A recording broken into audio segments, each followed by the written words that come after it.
Hello student, कैसे हो आप सब। आई होप कि आप सब ठीक होंगे। आज के इस वीडियो में मैं आपसे जो डीएलएड में रीजनिंग के क्वेश्चन पूछे गए थे उसके बारे में डिस्कस करूंगा। तो जो रीजनिंग के एक क्वेश्चन इस तरह का था कि कोई इन्फॉर्मेशन दी है और उसके बेस पर क्वेश्चन दिए गए हैं। जो इन्फॉर्मेशन है, there are 5 person P, Q, R, S and T. One is football player, one is chess player and one is hockey player. ये 5 व्यक्ति हैं जो कि एक क्या है, फुटबॉल का खिलाड़ी है, एक चेस का है और एक हॉकी का खिलाड़ी है। ये अकॉर्डिंग टू इन्फॉर्मेशन है। और साथ ही इसमें जो बताया गया है, इसके अलावा वो बताया गया है कि P and S are unmarried ladies. जो P और S हैं वो क्या है, अनमैरिड लेडीज़ हैं। तो ये 2 फीमेल हमारे पास फीमेल है। और ये साथ ही ये और क्या बोलते हैं इनके बारे में, चेस और फुटबॉल फिर बोलते हैं and do not participate any game. ये दोनों लेडीज क्या है, किसी भी गेम में पार्टिसिपेट नहीं करती। और साथ ही क्या है, कोई भी लेडीज जो इसमें और भी जो अगर यदि लेडीज हैं तो वो चेस और फुटबॉल नहीं खेलेंगी। चेस और फुटबॉल क्या है, वो लेडीज नहीं खेलेंगे। तो लेडीज जो खेलेगी सिर्फ हॉकी खेलेगी। अगर कोई लेडीज इसमें होती है वो अभी हम आगे देखेंगे। तो एक तो जो 2 फीमेल है हमारे पास P and S, unmarried female है, वो कोई गेम खेलती नहीं। तो ये तो कोई गेम खेलती नहीं P और S। लेकिन इसके अलावा भी यदि कोई लेडीज है तो फुटबॉल और चेस नहीं खेलती, सिर्फ हॉकी खेलती है।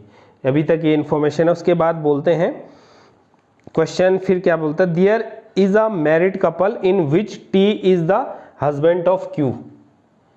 T क्या है, T हमारे पास क्या है, हस्बैंड ऑफ T पति है।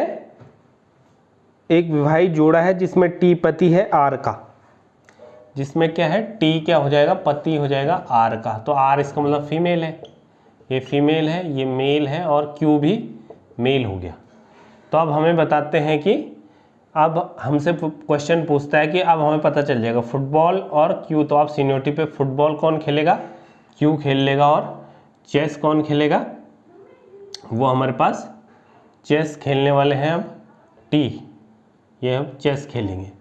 और अब ये 2 फीमेल तो खेलेंगे नहीं P और S। तो R क्या खेलेगी, R खेलेगी हॉकी, क्योंकि फुटबॉल और चेस कोई भी महिला नहीं खेलेगी। ये कंडीशन थी, इन्फॉर्मेशन थी। तो आप पूछते हैं कि फुटबॉल खिलाड़ी कौन है, तो अब हमने निकाल दिया फुटबॉल खिलाड़ी Q है, ये पहला क्वेश्चन। फिर हॉकी खिलाड़ी कौन है, हॉकी खिलाड़ी कौन है हमारे पास, हॉकी कौन खेला, R जो कि एक फीमेल है। चेस खिलाड़ी कौन है, चेस खिलाड़ी हमारे पास T है। और इसके अलावा T की पत्नी कौन है, तो T की पत्नी कौन थी इसमें, R।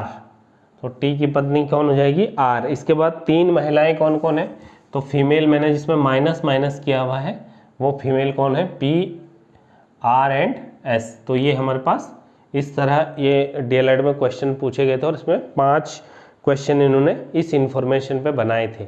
तो काफ़ी आसान हो जाता है यदि आप चीज़ों को बिल्कुल सीक्वेंस में लिखोगे तो आपको सब समझ में आता है।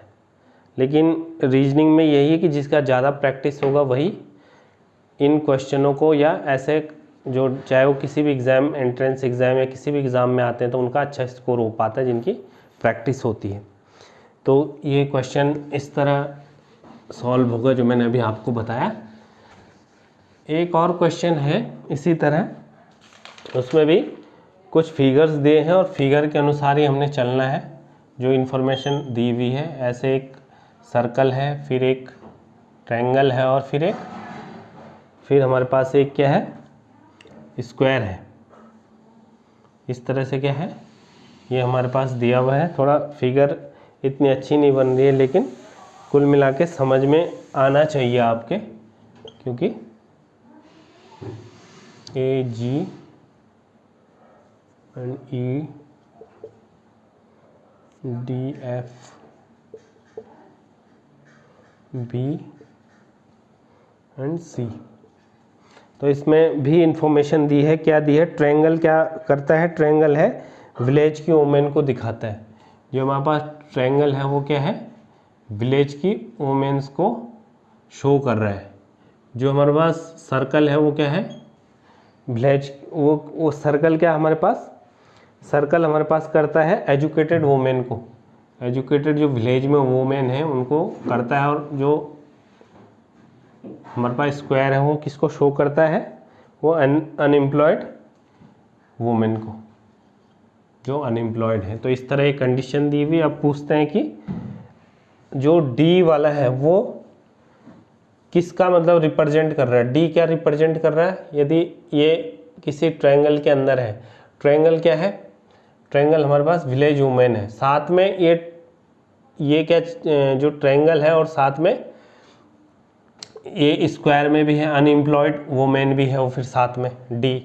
तो जो दूसरी इसका दूसरा ऑप्शन दे रखा है कि unemployed women in village who are not educated, तो ये डी हो जाता है, डी के बारे में पूछता है। फिर बोलता है गांव में शिक्षित बेरोजगार महिलाओं को दर्शाया गया है, तो वो ई के द्वारा दर्शाया गया है।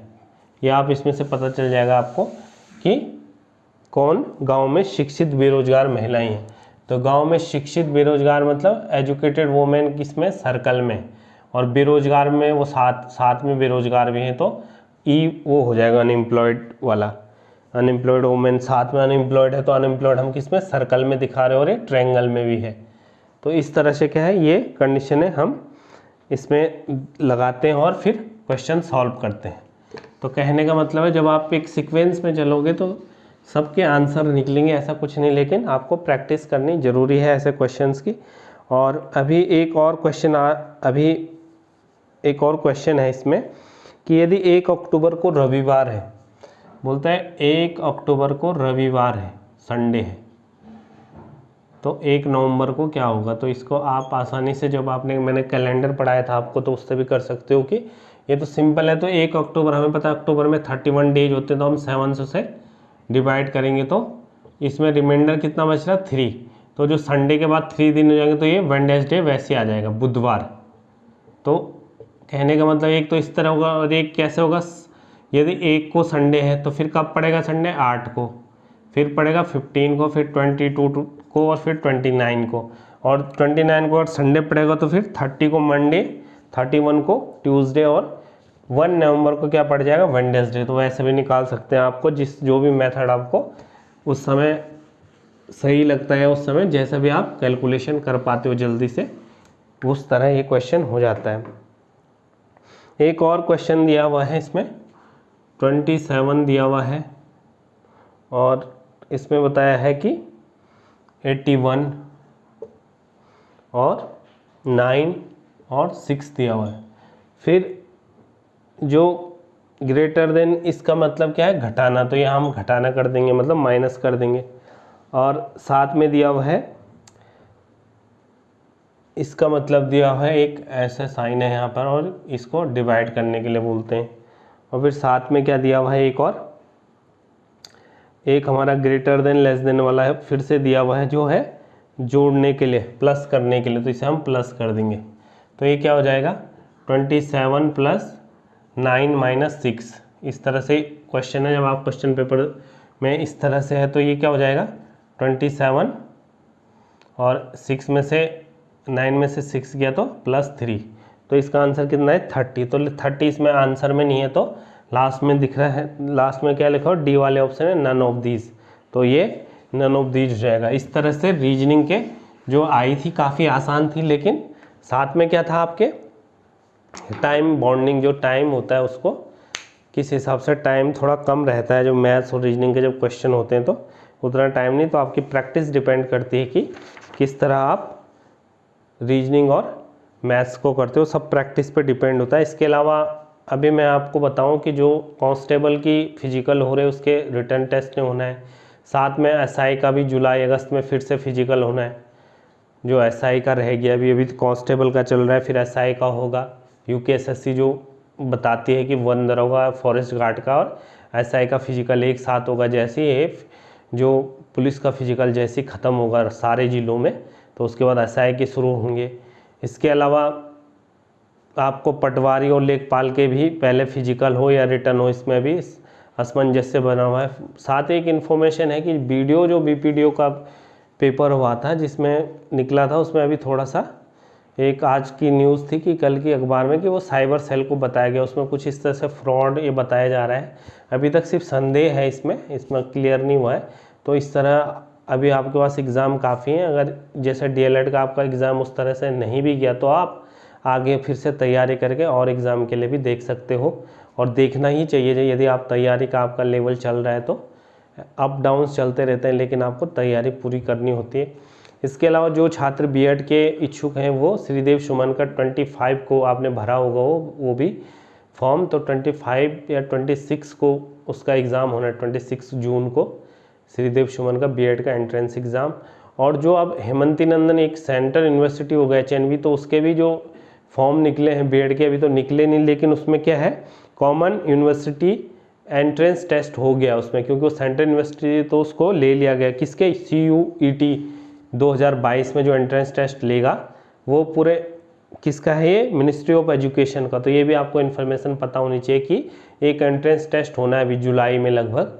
जब वो एंट्रेंस टेस्ट होगा उसमें मेरिट बनेगी, और तब वो प्रत्येक किसमें जिस राज्य के जो भी विश्वविद्यालय उसको मेरिट दिखाई जाएगी, और उस बेस पर आपके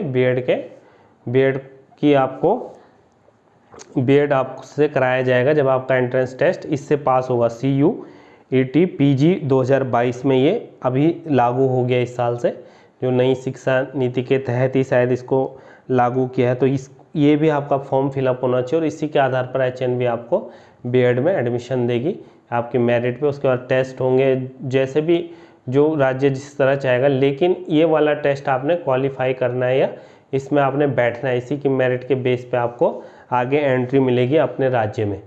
जो भी आप पीजी कोर्स करना चाहोगे तो पहले आपका एंट्रेंस एग्ज़ाम होगा। साथ ही क्या होगा, ये नेशनल टेस्टिंग एजेंसी इसका टेस्ट लेगी, जो कि NTA होती है।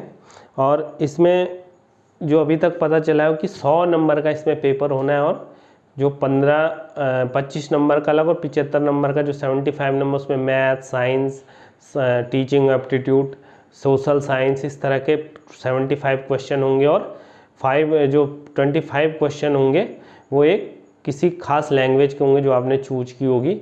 और इसमें एक जो क्वेश्चन होगा वो 4 नंबर का होगा, और नेगेटिव मार्किंग 1 नंबर की, वही 1/4। तो इस तरह आपने इसकी भी एंट्रेंस, जो इच्छुक हैं बीएड करने के जो छात्र, वो इसकी भी तैयारी करो। साथ में ये वाला ऑनलाइन इसको फिलअप कर दें। ये वाला जो CUET है 18 तारीख तक इसकी डेट है, 18 जून तक इसको भरने की। जो भी आपने पीजी कोर्स करने हैं अभी आगे, इसमें कोड भी पूछा जाएगा, तो वो भी आपने भरना है कि बीएड का कौन सा कोड है, एचएनवी कौन से कोड में करा रही है बीएड, तो वो भी भरना इसमें ज़रूरी है। तो इसकी फ़ीस जो है शायद जर्नल के लिए इसकी 700 है, ओबीसी के लिए 600 है, इसी तरह SC ST के लिए 550 ऐसी कुछ है। तो आप देख लेना, और इसको जो भी बीएड करना चाहते हैं वो इसको भर दें। तो आज के वीडियो में बस इतना ही। अगले वीडियो में आपसे मुलाकात होगी, तब तक के लिए जय भारत, जय उत्तराखंड। Thank you.